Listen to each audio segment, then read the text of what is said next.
السلام عليكم ورحمة الله وبركاته. maanta waxaan idin hayaa warbixin kooban taasi oo ku saabsan xanuunka Buergeria syndrome. waxaa qoray Dr. Amin. waxaa idin soo jeedin doona anigoo ah Cabdiqani Maxamuud Fane. xanuunkan waxaa lagu magacaabaa Buergeria syndrome. waxaa iskugu taga dhowr xanuun oo sababa in ilmuhu da'diisa uu ka weynaado isagoo u muuqanayo qof jira 70 sano ama ka weyn. carruurta ku dhaca xanuunkan waxay noolaan karaan oo keliya 13 sano ilaa 20 sano, dabadeed waa dhintaan.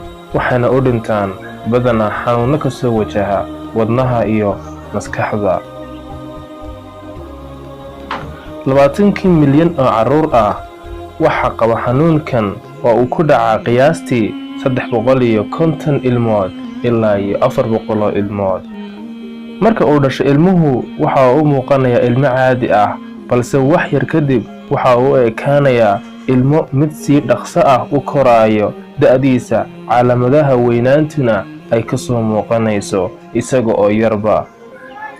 calaamadaha cudurkan waxa lagu arkaa ilmaha uu ku dhaco xanuunkan.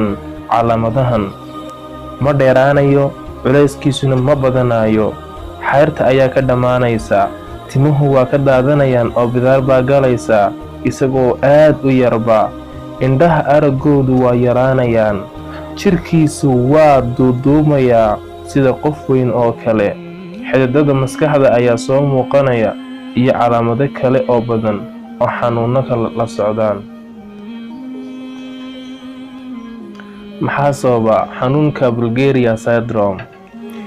waxaa sababa xanuunkan marka uu isbeddelka hydroxide isbeddel ku yimaado hiddo-sidaha lamina. hiddo-sidahaasna waxa uu mas'uul ka yahay soo saaridda borotiinka caawinaya ilmaha adkeynta iyo qaab-dhismeedka nucleus-ta ee unugyada. haddii hiddo-sidahaasi uu meesha ka baxana waxaa daciif noqonaysa nucleus unugyada. tani waxay keenaysaa gabow degdeg ah. ma leeyahay dawo xanuunkan? xanuunkan wax dawo ah oo rasmi ah weli looma hayo, laakiinse waxaa la sameynayaa dadaallo fara badan oo rajo laga qabo in mustaqbalka la heli doono dawo ku saabsan xanuunkan Buergeria syndrome.